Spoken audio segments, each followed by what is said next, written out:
Sous le nom ESC en 1992, la Jeune École supérieure de commerce de Troyes est devenue un groupe de formation. 200 élèves en 98, 1700 aujourd'hui, dont 40 nationalités différentes dans l'école.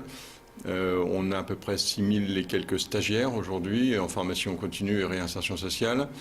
Le budget est passé de 2,5 millions à 17 millions. Une croissance par acquisition et développement. 2004, intégration de l'école de design ESA. 2007, intégration du pôle hébergement, formation continue, formation santé sociale de la DPS. Aujourd'hui, l'ESC crée la surprise en intégrant une école de la deuxième chance pour les jeunes en grande difficulté. Ça peut brouiller l'image telle qu'on la perçoit aujourd'hui des concepts des grandes écoles. On ne peut pas non plus durablement dire qu'il y a une fracture sociale et que personne ne fasse rien pour la réduire.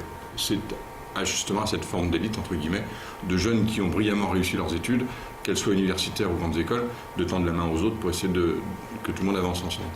Donc oui, ça va peut-être brouiller un peu, c'est pas grave. Le groupe revendique son positionnement jusqu'à sa nouvelle charte graphique, inaugurée début septembre. Le groupe, ce côté vraiment mixité, faire travailler ensemble des designers, des managers, des jeunes en difficulté de l'école de la deuxième chance, jusqu'à effectivement des jeunes en master à l'école doctorale et autres. C'est un slogan qui est vraiment riche de sens et qui reflète bien le positionnement de l'école aujourd'hui.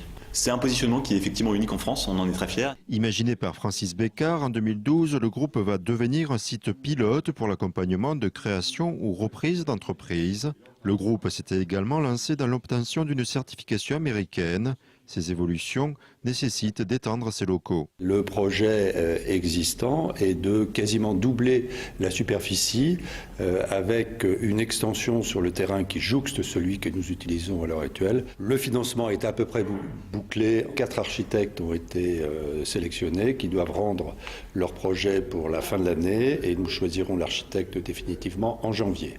Et ceci pour une ouverture des nouveaux locaux à la rentrée 2014. Grand 3, départements, régions et CCI participent au financement des 30 millions d'euros prévus pour cette extension de 5 à 6 000 m².